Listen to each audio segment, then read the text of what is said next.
How's it going, everybody? We're back with another Marvel Mystic Mayhem video, and today we're going to be opening up some keys to see if we can luck out and get Loki.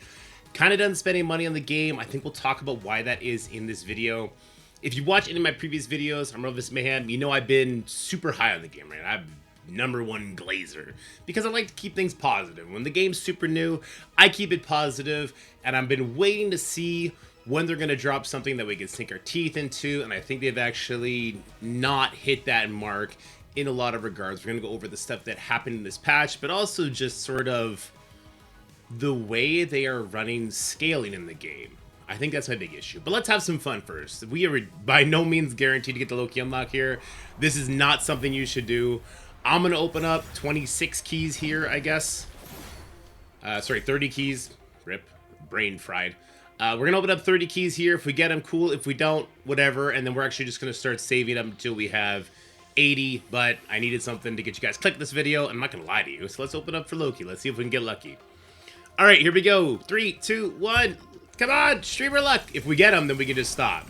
We're no longer going for highlights. We're not going anything crazy like that. So away we go, right? Let's see if we get anything cool here. Nope. Nope.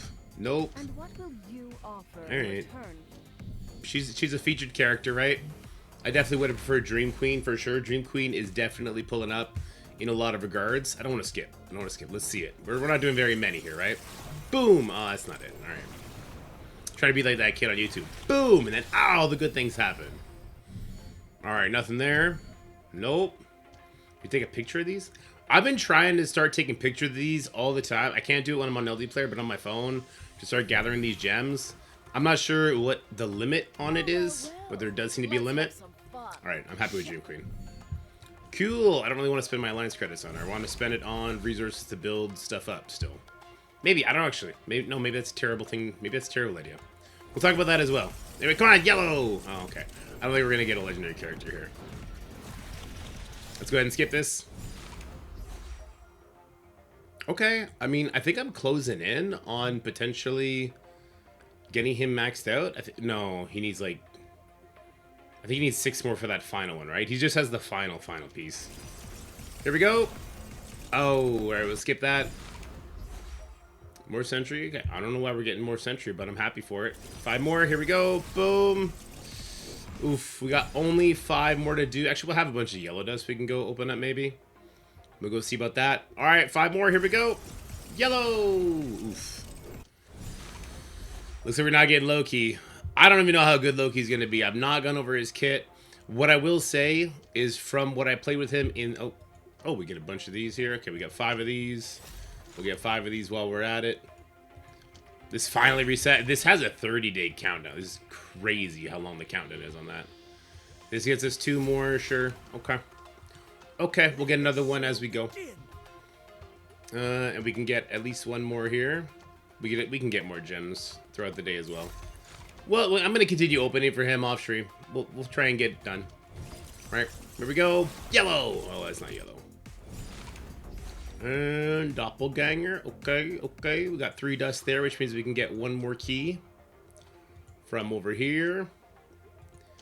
Kind of like opening them in 5s. I don't know how I feel about opening them in singles, but whatever. Do it for the vids. Nothing there. All right. Here we go. Nothing there. Sentry. Am I wrong? Is he a featured character? He's definitely not. It's kind of crazy how much we're getting of him. All right. Nothing there. And last but not least, nothing there. All right. We did our best. Hey, that was fun. You win some, you lose some. You don't need Loki in this game. Let's be real. You don't need a lot of characters in this game.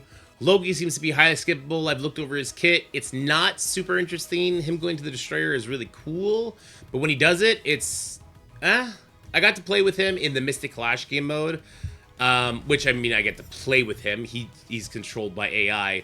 He didn't do much. I ended up benching him right away and just, you know, continuing to go in there with the same characters we always play with. Iron Man, Hulk. I think I was using Invisible Woman or Doctor Strange at some point. As soon as I got them over Loki. Yeah, Loki's very skippable. So if you haven't gotten Loki unlocked, don't feel like you're missing out. Don't feel like you need to try and go for his unlock. I think he's probably the first super skippable character. But let's talk about the meat of this video. What I really wanted to get into is the scaling of this game. I'm going to try and keep this brief and as salt-free as possible. So bear with me if I go a little bit off the rails here, okay? There's a scaling issue in so many different aspects of this game and in different ways. So let's talk about the scaling of character unlocks. I mean, we were just there, right? The Dreamweaver. This is so out of whack.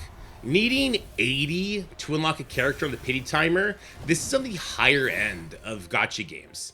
Like, the pity timer being 80 is crazy, and you compound that with our key economy, which is maybe the lowest I've ever seen in any of these sort of games, and I'm including the premium currency in that, because I compare it against another new game that just hit the market, DC Worlds Collide. DC Worlds Collide, the pity timer is 40, and the amount of premium currency you get in that game eclipses this game. Like, not like by thousands and thousands. It's not close. So I think that this is super greedy of them. It's way out of whack. This should probably be 60, just so it kind of meets the average of the industry, and they should definitely be giving out more keys or more gems. Let me know if I'm off base with that. I would be interested to know if you're a free-to-play player and you used your gems on energy to level up or to actually build up some characters. Did you get any of the banner characters unlocked? Or if you hoarded your gems completely just for characters, have you gotten at least 2 unlocked? Or are you having to skip 3, unlock 1, skip 3, unlock 1? That to me sucks. Because let's be realistic, it is a hero collector game. If you cannot collect the heroes, that's not fun. And to be even more realistic, unlocking a character is not the same thing as building a character, right? When we talk about what Soul Saga does to some of these characters, it's night and day. The Soul Saga, Max Soul Saga Iron Man versus just fresh unlocked Iron Man, different characters, perform different things. We're talking about doubling up the amount of enhanced abilities they get to do, way more damage, energy generation, so they're actually getting to ult twice in a match. So they don't, like, it's not the same. They should just be letting people get the base unlock of a lot of these characters if they're even trying to be daily engaged players. It's crazy to me that they're not. I think that they are scaring away a lot of players, especially players that came from games like Marvel Strike Force, where you do eventually get to unlock all these characters. Yeah. Okay, we're getting salty. Let's move on. Another place of scaling that I have issue with, that I take issue with, is the amount of characters that we actually use day to day. Realistically, you need just a couple of these support characters that will scale up your character's damage, whether that be just their overall damage or skill damage or their ultimate damage. You need like an energy battery, whether that be Captain America or Dream Queen, and then a big damage dealer. And if you have those sort of parts, it doesn't matter if it's Iron Man, Scarlet Witch, Thor, Johnny Storm can perform the task pretty good. Spider-Man does it for some people. You can compete everywhere. And I'm not saying there's anything wrong with that. But why do I want to build up these characters? Like, I have 15 characters built up. For what? For what? Why did I do this? Well, I should be the one asking myself that question.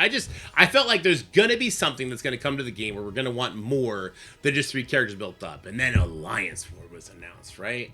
Alliance. A group of people you play the game with. War. An activity where 2 groups fight. That's not what it is. Alliance War is so poorly named. I guess they're calling it Horror Hurricane here, but it was called Alliance War, what they talked about in the Discord. It looks like it's a PvE boss that we will be setting up the stages, so we get to pick when it does certain abilities. That's kind of cool. We'll take turns hitting it as an alliance. There'll be some sort of leaderboard, probably some sort of global leaderboard. It's not a bad game mode idea, but it's still definitely going to be a game mode where we use 3 characters. So why build up our rosters? Why collect heroes? It just, man, it feels bad. It feels awkward. So that's another issue I can't take with the game. So right now we have character unlocks, that sort of scaling when it comes to how much you need to pull, what you need to do in order to get characters unlocked feels horrible, okay?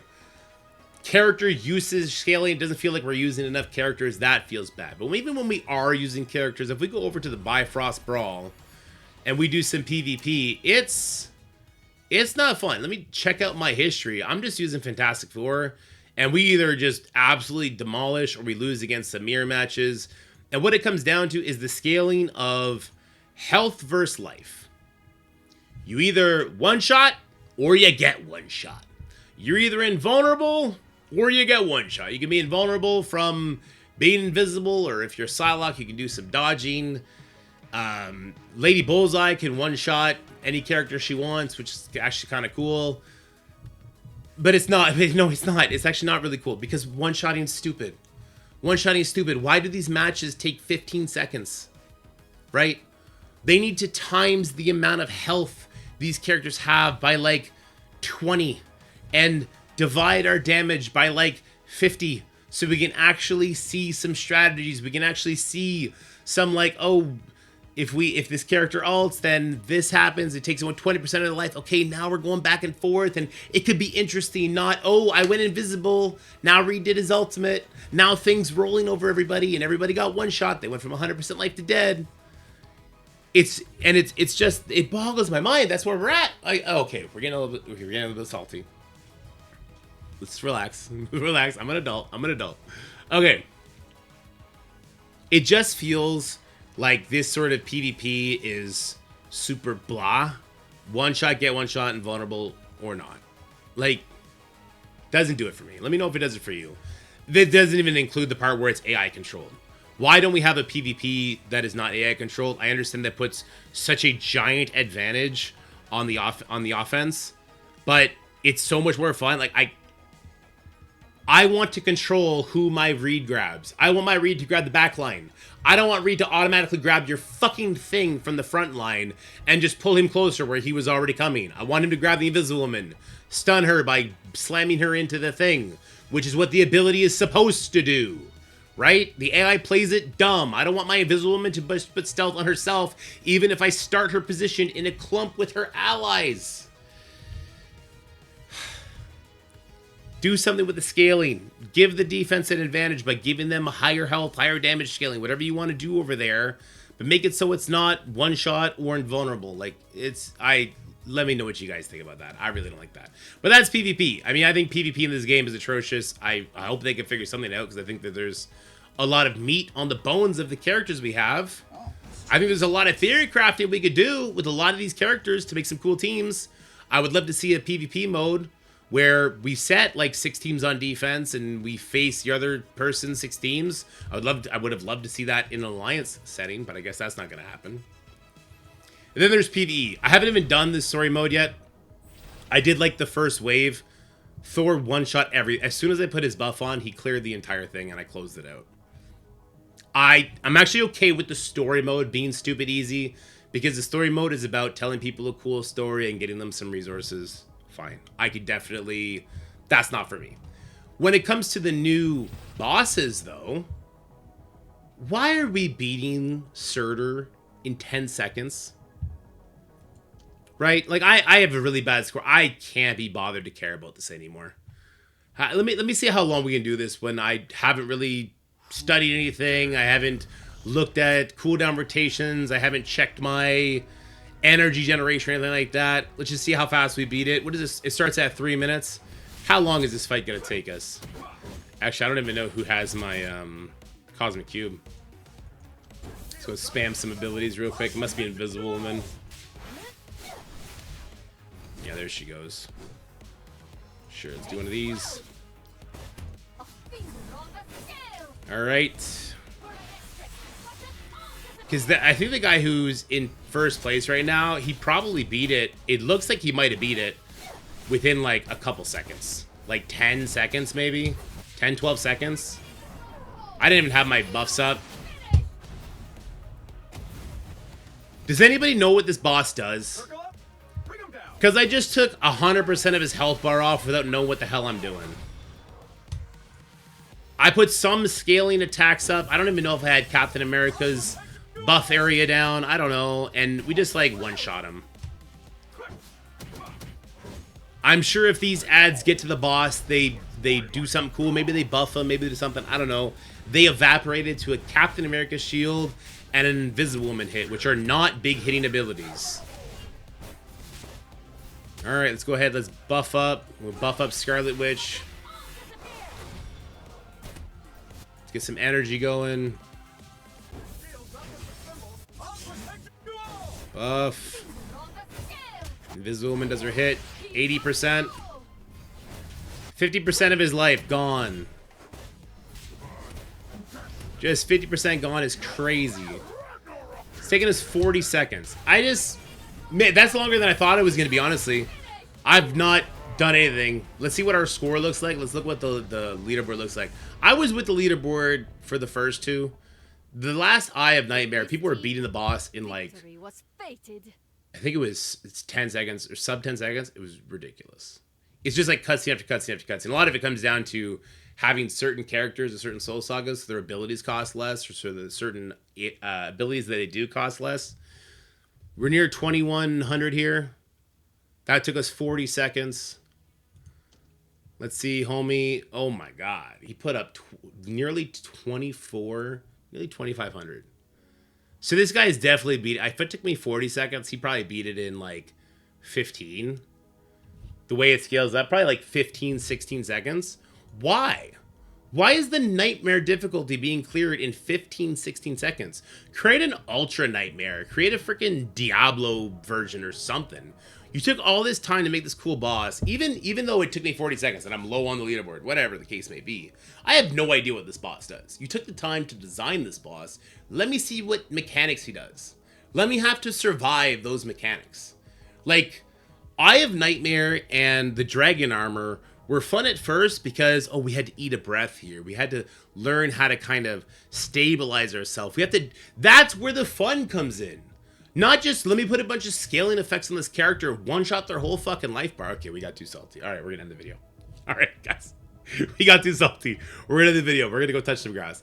All right, listen, I hope you enjoyed this video for what it was. Let me know how you guys are feeling about the Gamer and Crimson campaign. Broke my heart. Oh my God. Crimson campaign was such a fun game mode when we were punching up like 6 levels onto the recommended. The bosses were tough. It was fun. The mods mattered. Now they don't. Thor just comes in and waxes everything. And I do not. So before people say like, oh, this guy just wailed out and now he's crying that there's no content. No. Guys, I have like a 2 Soul Saga Thor. Right? That's not what it's about. The scaling is off. Things die too fast. It's not interesting.